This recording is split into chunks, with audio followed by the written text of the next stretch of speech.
I would like to announce our next speaker, Miguel De Bruycker. Miguel, actually, we already have to give him a big applause, and I will explain why. Because I was here a few months ago, and I visited his office, and I said, well, we're going to host our summit here, but I have to save costs somewhere, so we're going to do Dutch sandwiches. And he said, no, that's unacceptable, and he's helping us with the lunch. So you not only thank him for his speech, but also for the lunch. Thank you. Thank you very much. Just to be clear, I'm not the cook today. So honestly, I've learned a lot. Eileen, where is she? Where is Eileen? Eileen. There she is, okay. Eileen, in my presentation, I've copied a lot of your ideas. Once again, sorry for that. I cannot copy your enthusiasm, but I'll come to track 5 afterwards. Cybersecurity in Belgium. So are we winning the battle?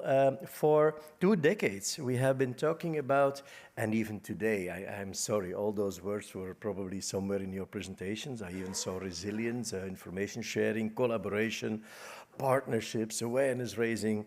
We have been talking so much about that, and now we are adding AI-driven detection and response. Oh yes, we have seen that one today, and quantum ready crypto. I'm not sure that we saw that one, but actually in a lot of new strategies you will see something about quantum. And all these are very important, to be honest. But then you can ask yourself the question, we have been doing this since, for instance, the first document that I read that had as good as all these elements was in 2004, the creation of ENISA, the European agency. Look at that document of 2004, and you will see most of those elements already in there. Resilience building, a very important one. So since we're doing this for 2 decades, we're winning the race, aren't we? Well, we saw something like a statistic already today. It's going up by more or less 40% a year, something like that. And this is a prediction of Statista, and they consulted like a dozen of experts. And for the upcoming years, their result is will continue to go up. Now, to be honest, nobody knows what will happen. And I hope that we have a reduction of 50% in the upcoming years. But Statista and the consultants, they consulted, the experts that they consulted, they don't think it will change a lot. So the question, of course, is why, and these are my 2 cents. Well, first of all, unclear leadership in our countries, and now this is more for cybersecurity. It's not clear, for instance, in the domain of cybersecurity who is responsible. In May, we were together with the directors. There was a directors meeting in beautiful Ghent. If you want to go on a boat and have a nice trip and a good restaurant, go to Ghent, for instance. I live there. But I don't have a restaurant yet. But we asked, from who do you depend? And a lot of them depended from a prime minister or a president, but there were also people depending from economy, depended from the military, from intelligence, law enforcement. We had like 7 different domains where cybersecurity was hanging on in the different countries. And now we also have Cyber Command. Now they're also talking about protecting hospitals. So at the end, nobody knows exactly who is doing what, and of course we have to collaborate, but it's not an easy one. A second reason is that, well, we focus a lot on protecting privacy, and security is sometimes not the highest priority. But the most important element is that, to my knowledge, we don't run the last mile. We're talking a lot about collaboration and information share. We're going to do this and we're going to, but what concretely are we doing? So that's why in Belgium we have invented something like active cyber protection. No, it's not shooting back. It's not hacking back. These are not my legs, and this is not Belgium probably. But this is Belgium. So we have different elements that somewhere fit into the whole story also against online scams. And I filtered out the elements that are linked to online scams. We have, since 2018, a mail address that is, and I see that I've forgotten the French and the German part. It's in 4 languages, Dutch, French, German, and English. It's suspicious@safeonweb.be, and we are asking the population to forward suspicious mails to us. And we receive, last year we received almost 10 million messages. That is on average currently 27,000 a day that we receive on that mail address. So that gives us quite a good insight on what is going on, what is happening, what are they doing. A lot of them are not suspicious or malicious at all, but a lot of them are. So that is quite an interesting input. So what are we doing with that? Well, we share it, of course, with our partners. We also have the Belgian Anti-Phishing Shield. I will come back to that. We have a portal and an app to warn people. We have a project, Stop Phishing, and now we also have a browser extension. Everybody has a browser extension, apparently, so we have ours. Save on Web browser extension, Google for that. If you're living in Belgium, otherwise it doesn't work. Sorry, we had to start somewhere. But I can explain you why. What is the Belgian Anti-Phishing Shield? Oh yeah, I don't have to hurry up. I'm still okay, time-wise. It is DNS rerouting on national level, to be honest. So for 3-4 years now, with the main internet service providers in Belgium, we have an agreement to do DNS rerouting, RPZ or MISP, they can choose, so that if somebody clicks on a link of a domain that we have identified or flagged in BAPS as malicious, they will get a warning page of our CCB. It's an opt-out system, and we explain you how you can change your DNS to a non-filtered DNS. We have to be very cautious, of course, not to have false positives. That means that we filter out very little domains for a very large public, while a commercial secure DNS solution will filter out a lot of domains only for their customers. We also have a procedure 24/7 to remove from that bad list, your domain from a bad list, but of course you have to identify yourself and you have to explain. We don't make it that easy. And of course you have to be in Belgium, depending from one of those ISPs, to get a warning page and the link to go to that good listing page. And now we are looking at extending that system against fraud websites. That's not an easy one, because for the moment we will check if there is actual content on that domain. And if there is content, we don't put it in BAPS. And that is not a problem, because as good as more than 99% of those phishing sites, it's an anti-phishing system, they don't have a homepage with regular content, so that's not really a problem. But with fraud sites, that's, of course, that's scam and fraud sites, that's different. So we have to look how we are going to do that, not to get too much complaints. But we have 6 lawyers working for us, so if it goes wrong, we can always go to them. Stop Phishing is a project also together with the internet service providers.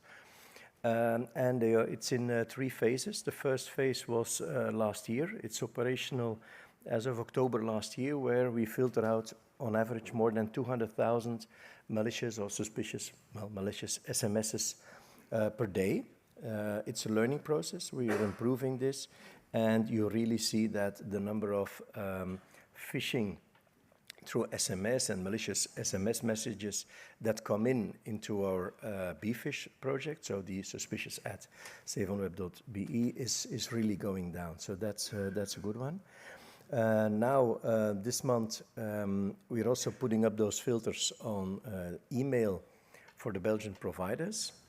And by the end of the year, we should have a system that works on the calling, meaning that it will not be possible to have call spoofing or anonymous. You will get a notification on your phone. You will not see the number anymore. And this should be operational by the end of the year, because they had to change the legal framework to do so.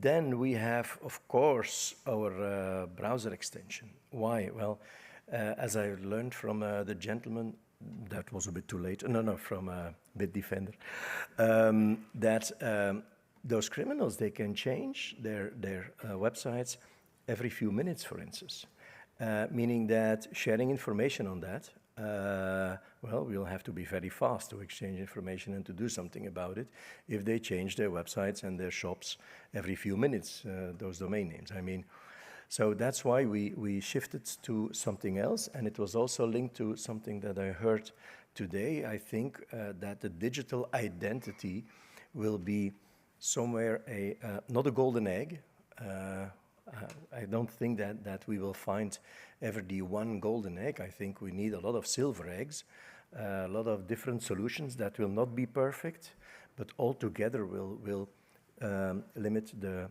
risk. I'm still okay. What we're doing here with the browser extension is actually we're starting from the idea that impersonation is like a common thread, and that it will get worse because of artificial intelligence, deepfakes, and things like that. We've heard that also today. So we allow to register companies. So in Belgium, you have an identity app or a digital identity. You can log in onto our portal, that is atwork.saveonweb.be, and you can register if you are linked to an official company in the Crossroad Bank of Enterprises of the Department of Economy. You can register for free your domain names. And as of that point of time, your domain will end up green as validated in the extension. So we are turning it around. Instead of working only on the known bad, because, well, if they switch every few minutes, I mean, you're too late anyway, to registering what is known good. But of course, a hacker, it will be difficult to register his domains as good because he has to give, first of all, his identity, and he has to be linked to an official enterprise or organization in Belgium, so that's a difficult one, but he could hack into a website. So from the moment that we receive malicious links in different, also in bfish, that they are identified as malicious on a registered website, within 10 minutes they should turn orange and the owner is notified your site is probably hacked. That's a little bit the idea. And we don't tell a site is good or bad. We just tell this site has strong publisher validation, so this website should be okay to share information that is personal, financial, medical. An orange site is also okay for reading. If you go to a restaurant and you're looking at the menu and you arrive on a fake website, well, who will copy a website of a restaurant anyway? But if that would happen, the worst thing is that when you arrive and you have a different menu, so who cares? Or you don't have a reservation. But in Belgium, you always have French fries somewhere.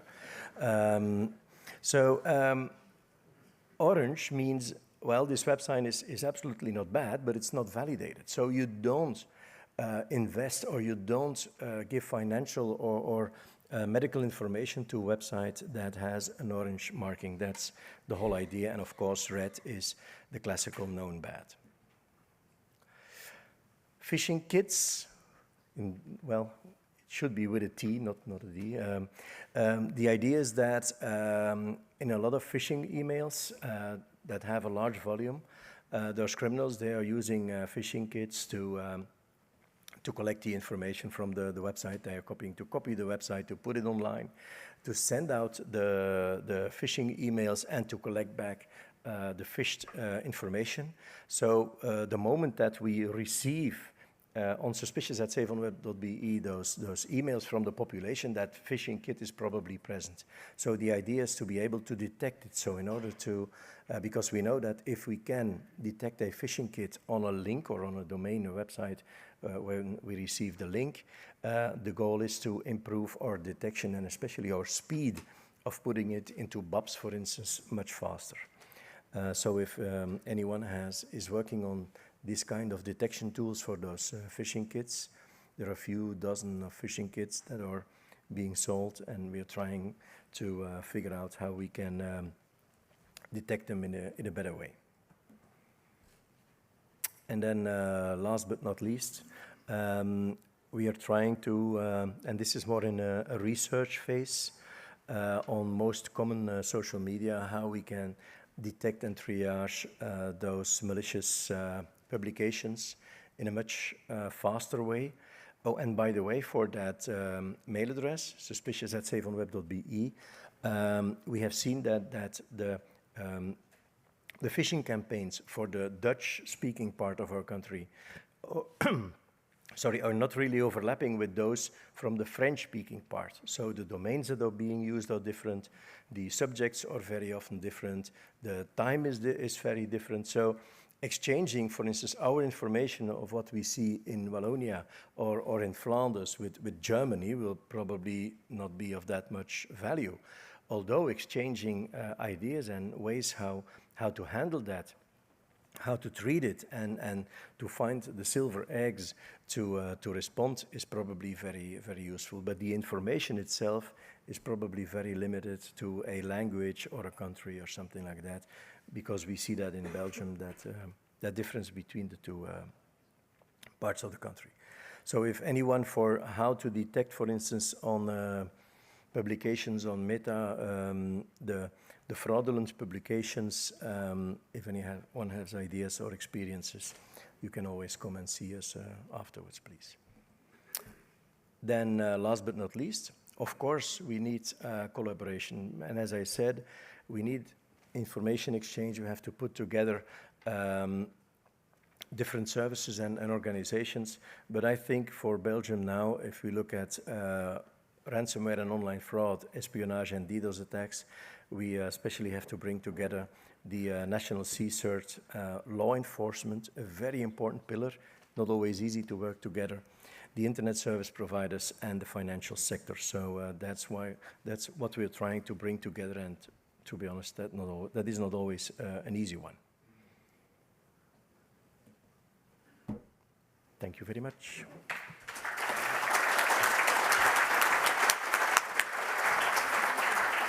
Thank you, Miguel. I know you're talking to a few countries who are very interested in some of your, actually, products, I would say. You're, of course, not commercial, but may other countries who are interested in phishing web or other solutions also contact you? Oh, yes, absolutely, and especially if they have beautiful beaches and palm trees. No. Everyone can contact us, of course. Miguel, thank you very much. Thank you.